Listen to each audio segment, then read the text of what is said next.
Now we're here at NSO. What's that? Neighborhood Service Organization, right? Correct. Now we come here on a mission to interview and speak with the individuals that come here and reside here for help, for shelter, and get their opinion on their situation and also the economic crisis here in the city, let alone the state. But I want to ask you is, what is your view? You're the operation director, and what's the general audience, the general amount, what are the type of people that you actually do get here in this shelter? Because I understand that not everyone you may be here because of the economic crisis, but I would like you to tell us what type of people do you receive here. Most of the people who frequent this center are persons who suffer from mental illness and also have a substance abuse issue. Many have been here for years, and it's probably one of the only places of its kind in the country where people live in chairs. Part of the reason why it works for them is that they suffer from post-traumatic stress syndrome. How it manifests itself very often is people have reoccurring dreams about the things that happened early on in their life. And because they're in chairs, they don't concentrate on those issues that occurred early in their life. When they dream, they wake up often very sporadically because all of a sudden they're recurring what happened early in their life. So that's why this kind of setting works better for them than if they were able to go and get in a bed. Most people are totally unaware of that.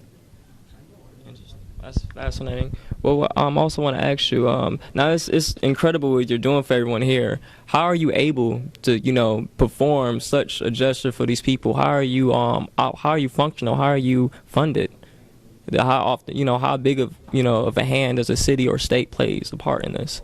Well, we're funded from mental health, community mental health. We're funded through the city. We're funded through the Salvation Army, they are fiduciary for the federal government, and then in turn for the state, and that money comes down to various shelters, and they pay us $12 a day per person.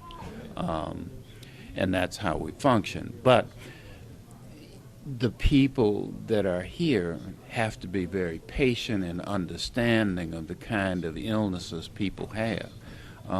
Because I think I mentioned earlier that we're the last on the totem pole. Most of the people here have been black-sheeted from other shelters. They're here because their behavior was such that they could not, in fact, make it in other shelters.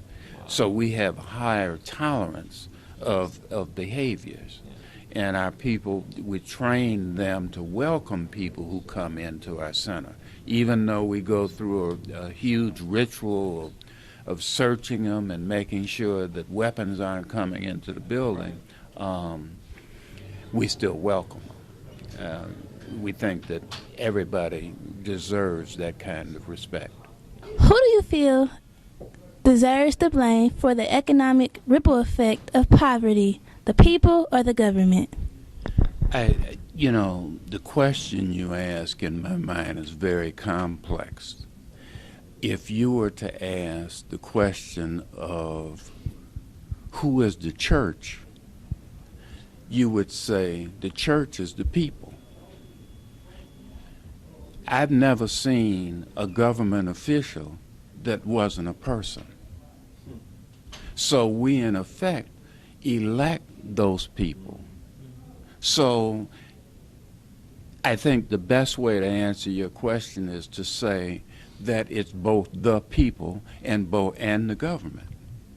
And I don't separate them. I feel not only that we need to know more about the people that we're electing or voting for, but we also need to have our own base knowledge about the field. the laws, the process. You know, we're very ignorant about it, and we just expect them to take care of everything. We're like the 5-year-old, and they're like the parents. We just expect them to just handle everything and know it all. But with us being a people, never mind that. If you look back on the 1600s and through on to now, the people, along with the officials, they both, on both sides, knew how the government worked, what was the process, how to do things, how was it supposed to work. And with us, we just expect them to handle everything. We're kept in the dark, not by them, but we put ourselves in the dark. So I agree with you that we need to be more informative about who we're voting for. And also, we need to be more knowledgeable about what the process is, how things are done, how things are supposed to work. That way, we won't be so angry when things happen our way or not. So, yes, the people need to take more initiative and just be more knowledgeable about the whole field alone, the people in the field that they're brought in to, to handle the job. I also had one final question along with that. Have the NSO or any other shelters alike, along with the homeless, been approached and promised anything that has not come to play? Has there been any type of promises or notifications that things will come to pass that just haven't? Shelters? No, I don't think there's been a promise. I think that people are very careful about making promises that can't be kept. So, I guess I wish there was a promise, something that could be kept.